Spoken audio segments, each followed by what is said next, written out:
Assalamualaikum warahmatullahi wabarakatuh. Shalom, Om Swastiastu, Namo Buddhaya. Yang terhormat Dr. Rahmat Kurniawan, SSI, MSI, selaku dosen pengampu mata kuliah Proposal Metodologi Penelitian. Perkenalkan, nama saya Komang Adnyana dengan NIM 1212731. Di sini saya akan mempresentasikan proposal metodologi penelitian yang telah saya buat, yaitu dengan judul Pemanfaatan Nanoselulosa Bakteri Acetobactericillinum termodifikasi kitosan sebagai absorben dalam absorpsi zat pewarna metilen biru.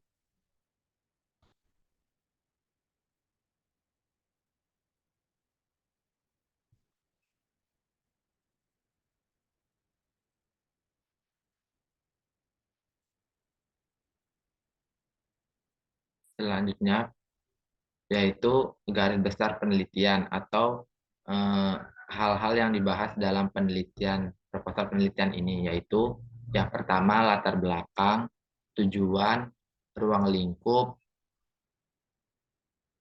waktu dan tempat, alat dan bahan, serta prosedur percobaan.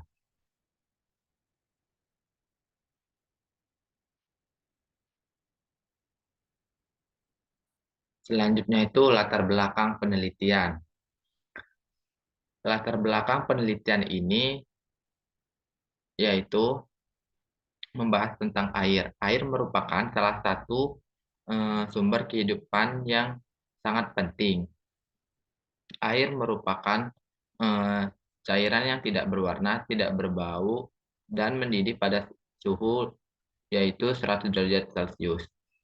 Eh, Air sangat berguna atau penting dalam kehidupan, baik itu hewan dan juga manusia, tumbuhan, serta tumbuhan. Air digunakan manusia untuk memenuhi kebutuhan. Seiring berkembangnya zaman dan teknologi, sejumlah daerah di Indonesia mengalami kekurangan atau krisis air bersih. Hal ini disebabkan oleh berkembang pesatnya industri tekstil. Eh, Perkembangan industri tekstil memberikan dampak besar bagi pencemaran airan. Eh, proses pencemaran diakibatkan oleh limbah tekstil, yaitu salah satunya metilen biru. Ketika limbah tekstil metilen biru dibuang langsung ke perairan, hal ini dapat berdampak pada lingkungan perairan, yaitu tingkat pencemaran dapat meningkatkan tingkat pencemaran. Hal ini dapat dilihat dari perubahan nilai BOD, COD, TDS, dan TTS. Eh, Terdapat beberapa metode dalam pengelolaan air, yaitu flokulasi, pengendapan, fotodegradasi, oksidasi dengan ozon.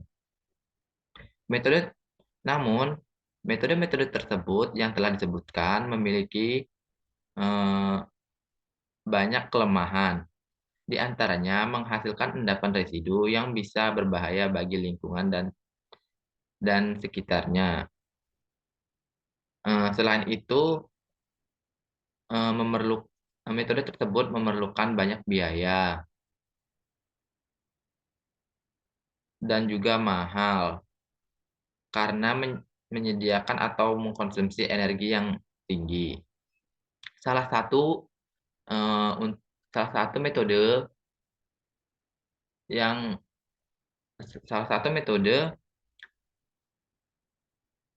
salah satu metode yang paling efisien dan sedikit memiliki kekurangan, yaitu bahkan tidak memiliki kekurangan, yaitu metode absorpsi dengan menggunakan nanoselulosa bakteri. Nanoselulosa bakteri merupakan produk aktivitas mikroorganisme seperti Acetobactericillinum menunjukkan potensi besar untuk diterapkan dalam menghilangkan polutan organik, termasuk zat pewarna. Hal ini disebabkan nanoselulosa dapat memberikan area kontak yang luas antara absorben dan pewarna, sehingga meningkatkan proses efisien absorpsi. Eh, Selulosa berskala nano dapat termodifikasi dengan senyawa seperti kitosan untuk mengoptimalkan kondisi absorpsi dan meningkatkan kapasitas absorpsi.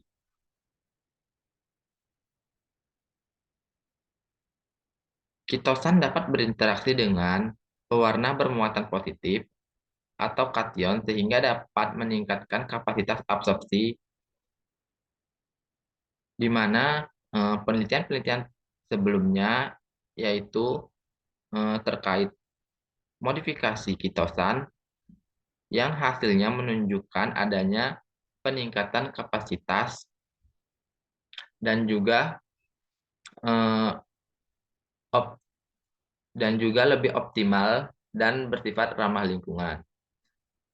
Oleh karena itu, diharapkan nanoselulosa termodifikasi kitosan dapat menjadi solusi alternatif serta menyediakan absorben berkelanjutan yang ramah lingkungan.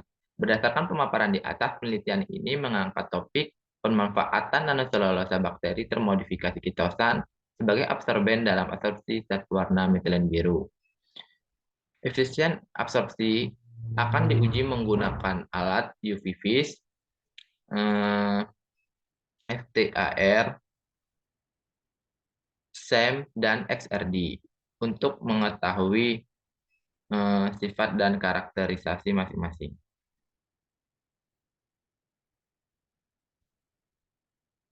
Selanjutnya itu tujuan penelitian.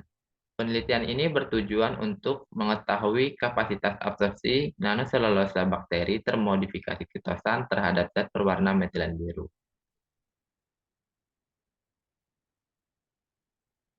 Selanjutnya, ruang lingkup penelitian.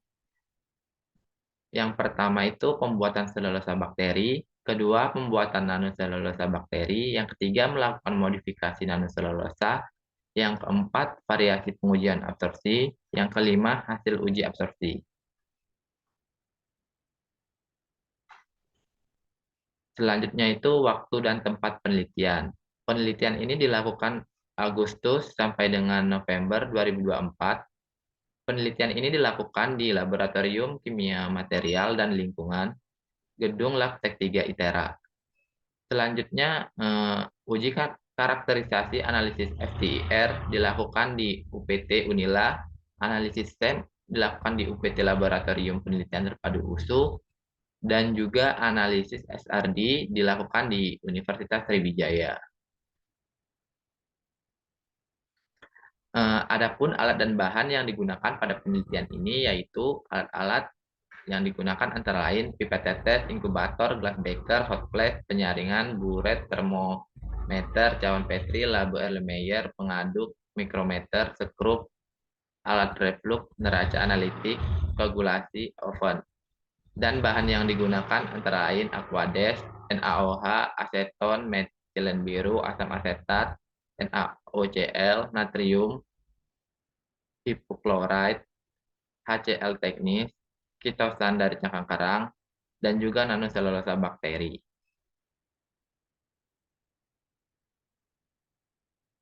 Adapun prosedur percobaan penelitian atau diagram alir. Yang pertama secara garis besar, yang pertama air kelapa itu dituang sebanyak 500 mili, kemudian disaring di kertas saring, filtrasi air kelapa itu yang telah disaring, ditambahkan 12,5 gram zat food grade sebanyak 2 gram, kemudian campuran tersebut disterilisasi menggunakan autoclave selama 15 menit, kemudian ditambahkan asam asetat untuk mengatur pH, selanjutnya eh, campuran didinginkan pada suhu kamar dan digunakan untuk inokulasi Inokulasi bakteri Selinum disiapkan dengan konsentrasi 2% per 100 mili. Kemudian bakteri dibudidayakan pada suhu 20 derajat sampai 30 derajat Celcius selama 1 minggu atau 7 hari sampai 10 hari. Selanjutnya didapatkan bakteri, yaitu setelah itu pemanenan dilakukan setelah 10 hari. Lapisan selulosa bakteri yang dihasilkan pada permukaan media dikeluarkan masing-masing dari wadah menggunakan pinset bersih dan direbus dengan Aquades hingga pH-nya itu netral. Selanjutnya selulosa bakteri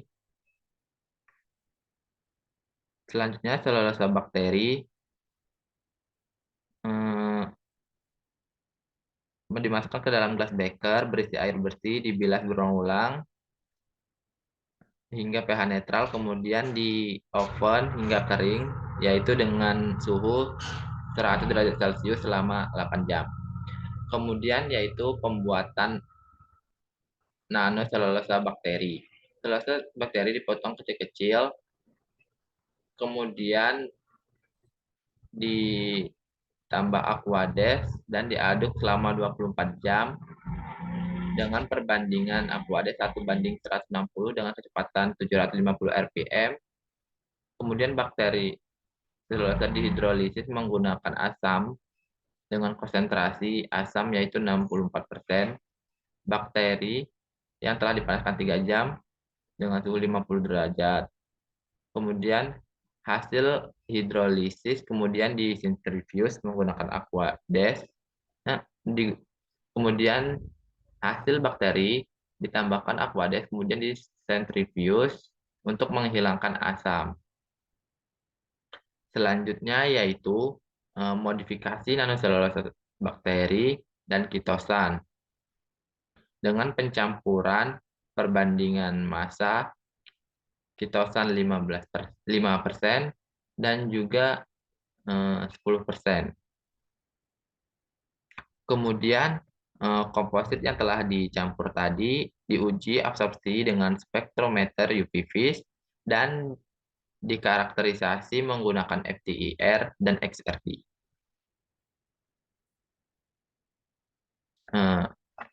Sekian yang dapat saya sampaikan tentang proposal metodologi penelitian yang telah ditulis. Jika